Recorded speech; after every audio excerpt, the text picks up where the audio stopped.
A very special presentation today with our special guest, Lawrence Samuel, and he'll be speaking on age-friendly ending ageism in America. Sure. Again, my name is Larry Samuel, and I am in Miami, Florida, for all of those wondering. And I have a little company here called Americulture, in which I help clients think about American culture in different ways and how to turn the past, present, and future of our culture into business opportunities. And I also write books when I have time, and I have a new book coming out in a month, which is called Age Friendly, Ending Ageism in America, and that's what I want to talk about today. There we go. Perfect. Excellent. So here we are. So what I'd like to do today is go through basically the outline of the book. I'm going to follow it very closely. This is just about a 25 minute talk, so I've allowed plenty of time at the end for questions or chats. So my tech assistant here, my daughter, my 9-year-old daughter, thank you. So basically I'm going to start off with an introduction, which basically sets up the idea of the book, why I wrote the book, why I felt there was a need for it. The first chapter is about ageism here in this country, something I'm joining the chorus of themes that other people have spoken about, and which I addressed in a previous book. Then I'm going to go into the happiest part of the story, which is age-friendly communities, of which I'm part of one here in Miami. The third chapter is about age-friendly work and the opportunities to be had there.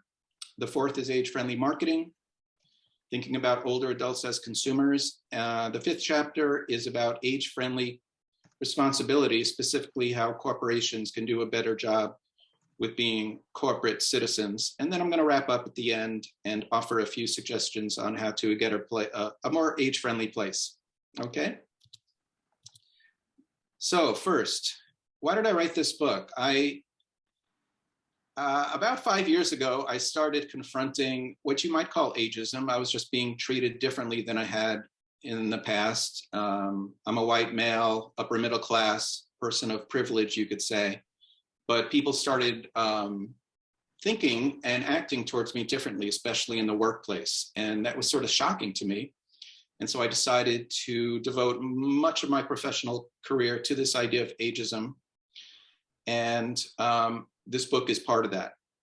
And that's not my quote. The last openly tolerated form of discrimination. It may or not be true.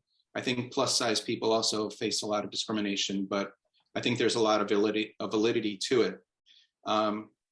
You have to concede that a lot more attention is being paid these days to biases based on the color of one's skin and gender than age. So I think age has some catching up to do in that regard.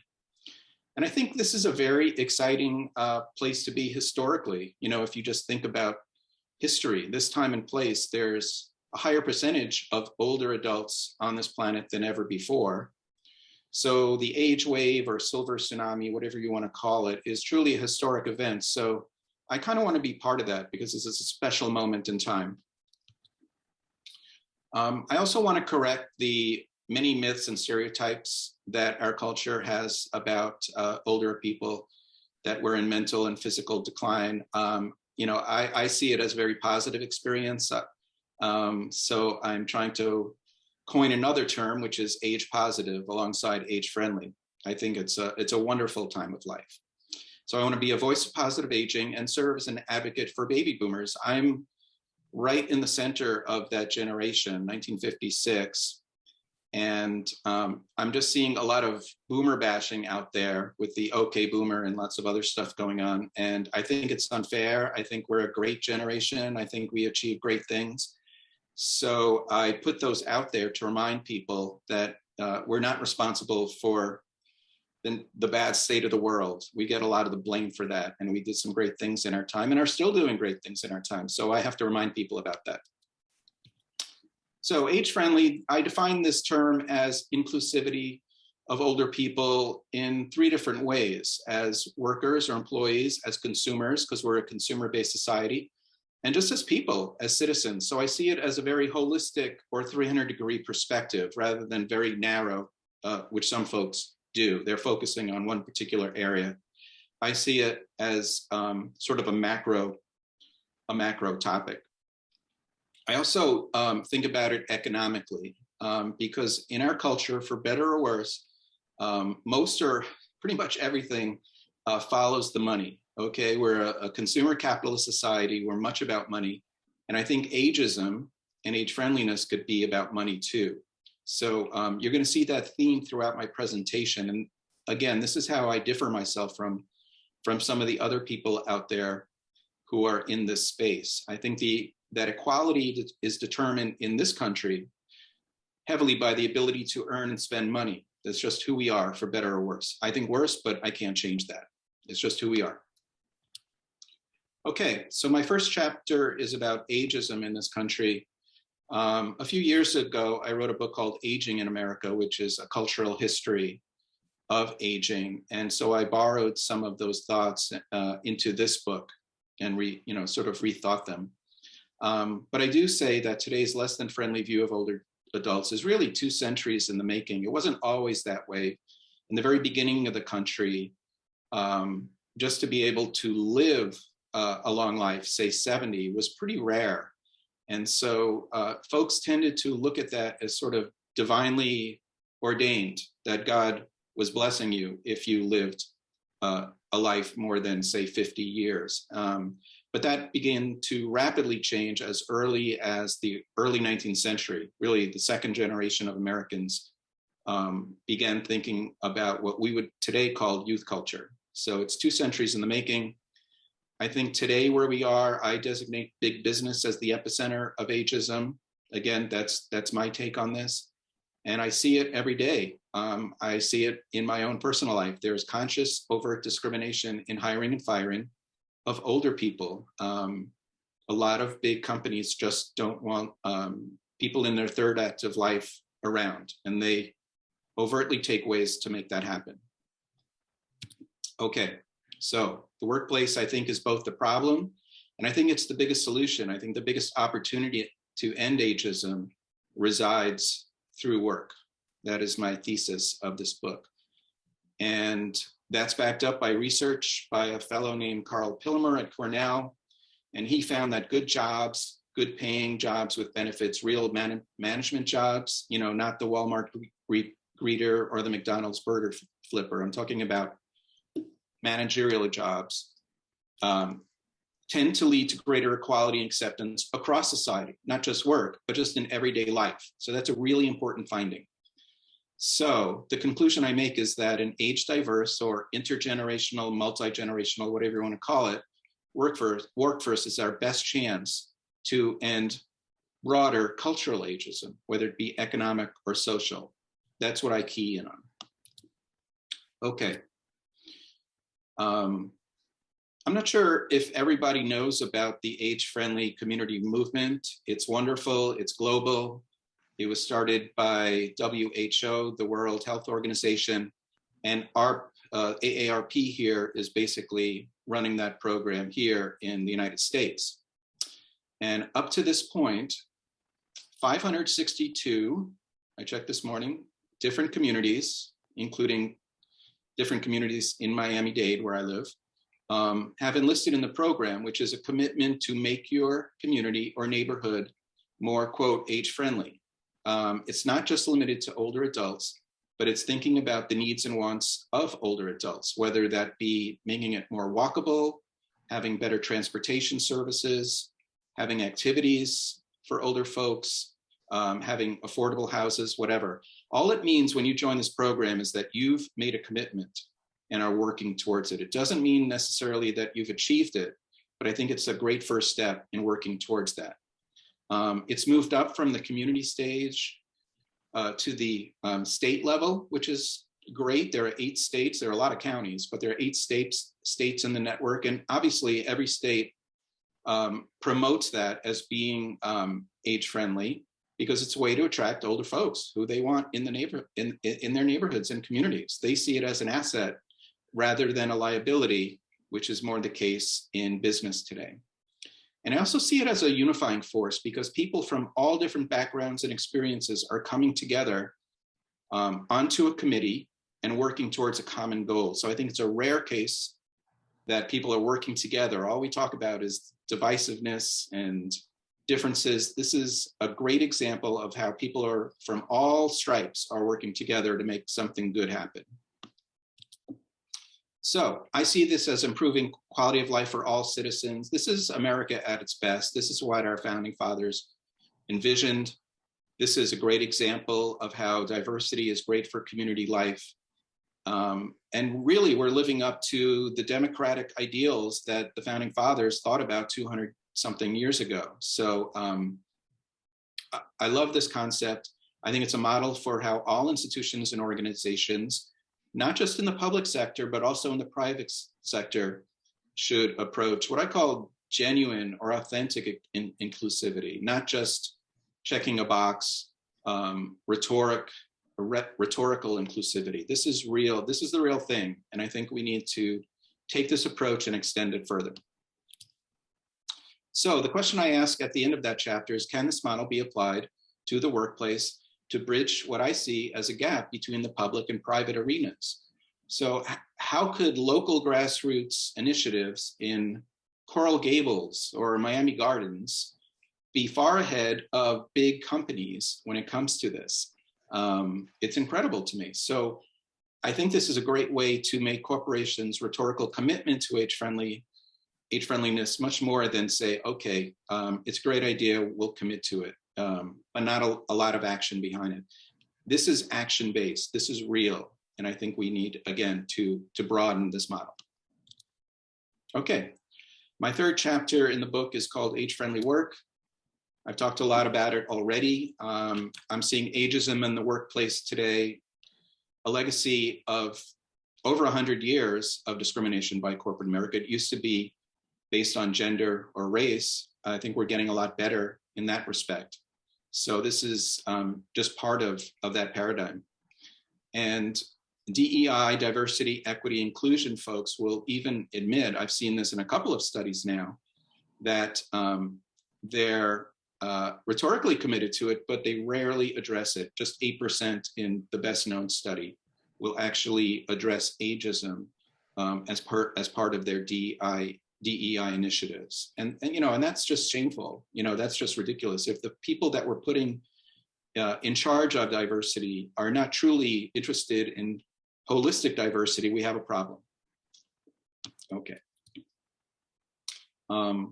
The courts have not been supportive at all in ending age discrimination in the workplace. Going back, I went back 50 years at all levels. Will it be local, state, and even federal, even the Supreme Court, who has some pretty old people on that Supreme Court, generally do not rule in favor of employees. They tend to favor employers. And work is being done now to try to change the law. It's much more difficult to prove a case of age discrimination than that based on race or gender. And that is something that should be addressed. And something I remind people, readers, hopefully, is that work is important in life, just not for younger adults or younger people, but for everyone. It offers money, which we all need. I have just as many bills as, if not more, than a 20-something. So it offers financial security. Work is a prime source of who we are in our culture, our identity.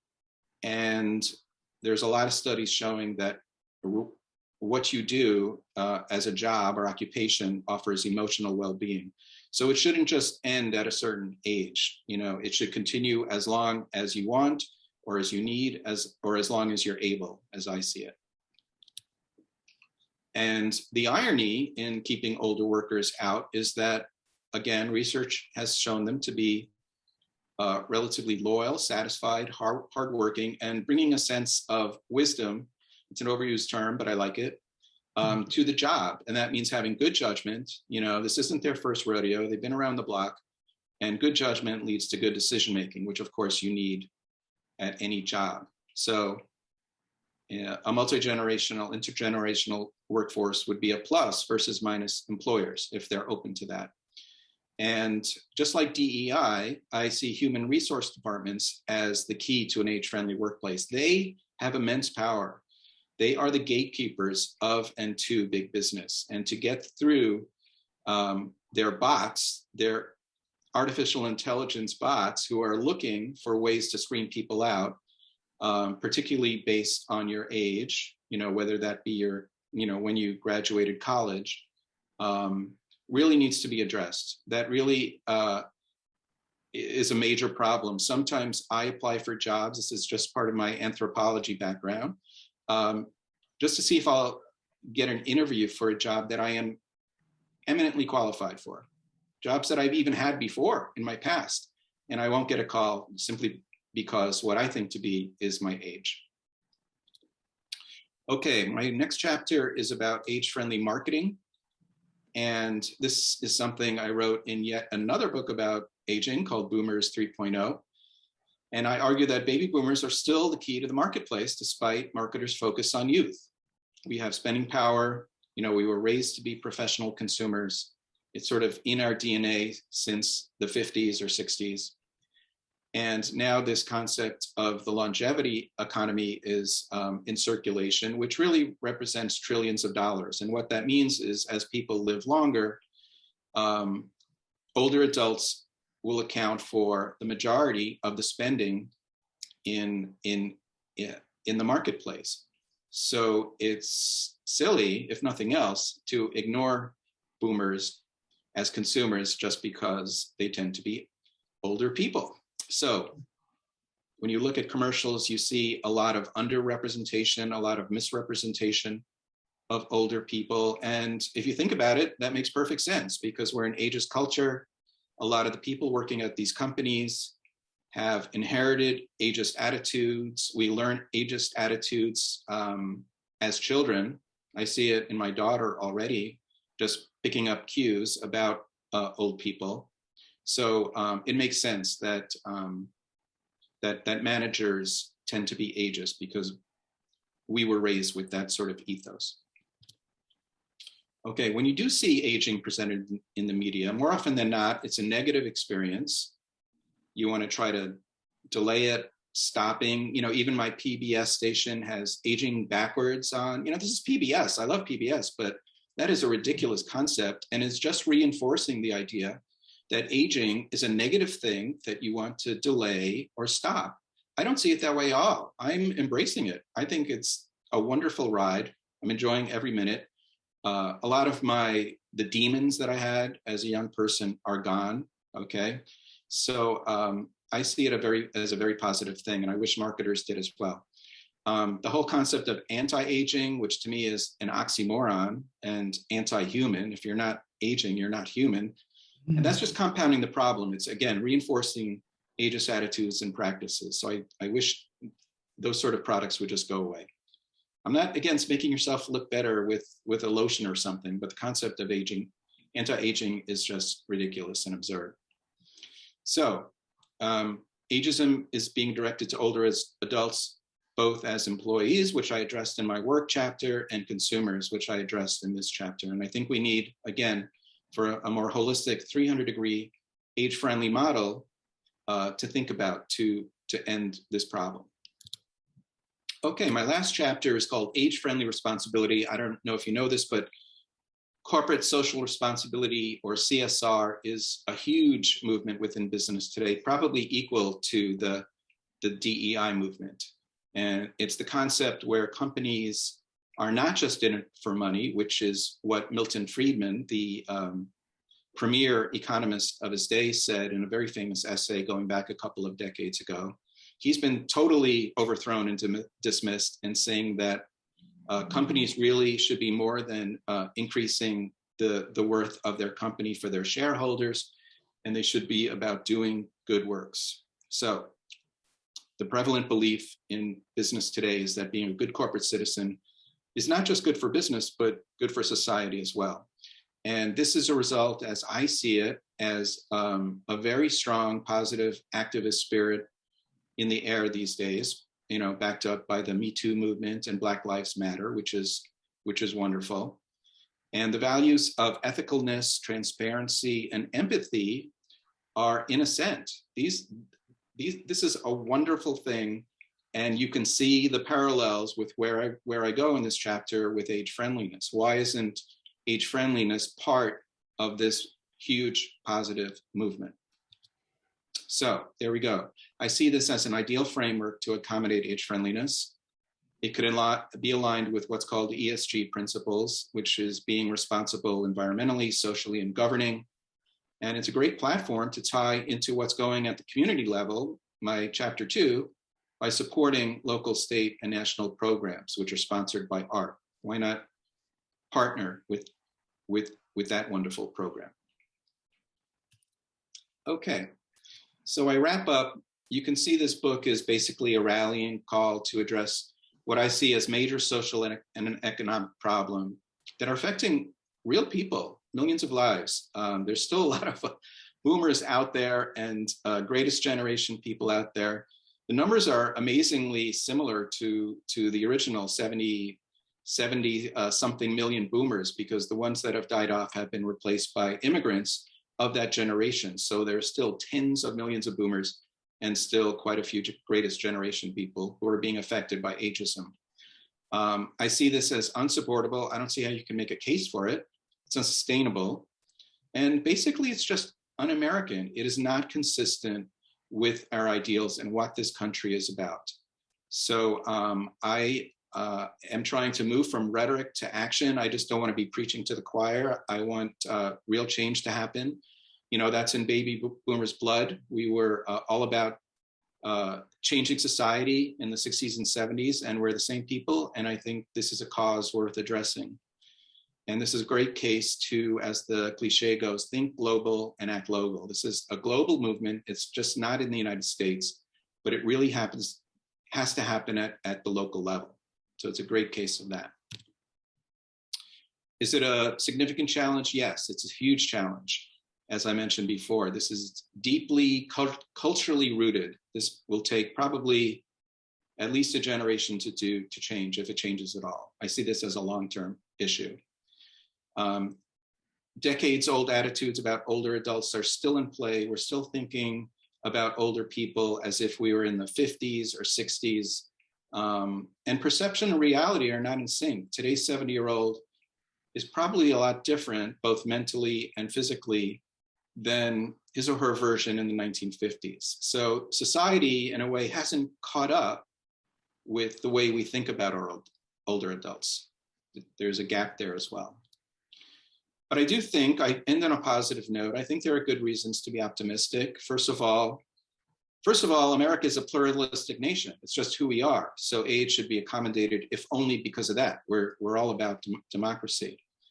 And if you do look back to a generation or more, we've made great strides along the lines of gender and race. And I think there's an opportunity to do that with age as well.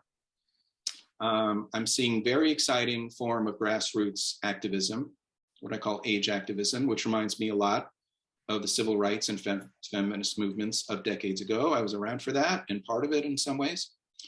And I'm very optimistic because of the younger generations who are becoming more and more diverse, and will be until 2045, when the minority becomes the majority, when there'll be more people of color than Anglos. So I think a lot of this will happen just because of younger generations being diverse and thinking diversely. Okay, why can't age be part of that? I also, at the end of my book, make a few more specific recommendations. One of them is, why not dovetail age friendliness into existing initiatives within big business? This is like an alphabet soup of diversity, equity, inclusion, corporate social responsibility, or environmental social governance. And I think that's a great way to do it, because it's a more robust way and friendlier way, if you will, to think about it within a larger rubric than a sort of a standalone initiative. I think that could work. I think we also have to think about age friendliness in broader terms. That's not just about aging or old people. This is our chance through age friendliness to be more sustainable, more ethical, green, if you will. The concept of green now is being extended and broadened beyond the environment. It's just become sort of a big idea. And I'm very clear on this. I see this as a human rights issue, and that's the way the UN sees it as well. The United Nations is also working on this front, and they see it as a human rights issue, that people, regardless of their age, deserve equal rights, and that this is what this comes down to, really. I think we need to do a better job of drawing the analogy to less acceptable forms of discrimination, whether that be gender, race, physical ability, your sexual preferences. And I think we have to think about this as a philosophy or a way of thinking rather than a special interest cause. You know, it's not like this minority group of people who are angry and want equal rights. This is just a way of thinking about our country and the world in a good way, I think. And again, back to who we are as a country, this is entirely consistent with our democratic principles. So why not live up to them? I mentioned the longevity economy. You know, if nothing else, there are dollars to be had out there. So if that's the incentive you need, I'm fine with that through the longevity economy by marketing to older consumers in a responsible way. And those marketers who are not are probably leaving millions of dollars on the table because they want everything about them to look cool, okay? That's just a business mistake. And I see a big opportunity to change the image of aging just through the media and advertising, okay? I think that we could be very helpful. So I end up here in my books by saying that I think we should promote aging as what it really is, which to me is a positive, universal, we're all aging all the time, continuous and entirely normal experience, not something that happens to the other, you know, these other people. And if you look at it from a marketing standpoint, aging is really suffering from a major image problem. It needs an image makeover or redo. You know, we need an ad agency to help us with this. So why not show reality versus perception, real people, not what we think it is? You know, can we get celebrities involved in rock stars? A lot of them are old. You know, can we get the Rolling Stones who are like 300 years old collectively? You know that? Look at the numbers, or Aerosmith, whoever, Bob Dylan. And maybe the slogan could be something like, aging, it's a good thing. You know, it's a lot better than the alternative, as they say. So that is, that's a summary of my book. It'll be on sale in a month. It is, you could pre-order if you are so inclined. And if you have any questions at all after today, feel free to email me at lsamuel19@yahoo. I'm happy to respond. I love talking and thinking about this subject. So please take me up on that if you'd like. Larry, it's been a pleasure. Thank you, everyone.